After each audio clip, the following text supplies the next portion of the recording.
So our presentation was on learners with learning disabilities.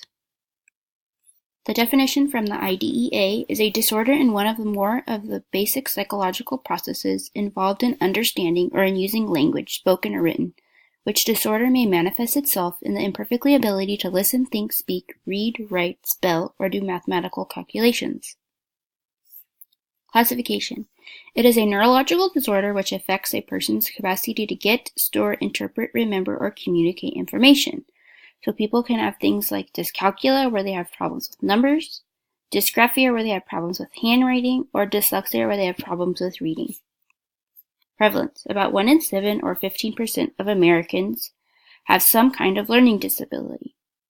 Learning disability is also the most common among kids with IEPs, which is about 35% of kids with IEPs.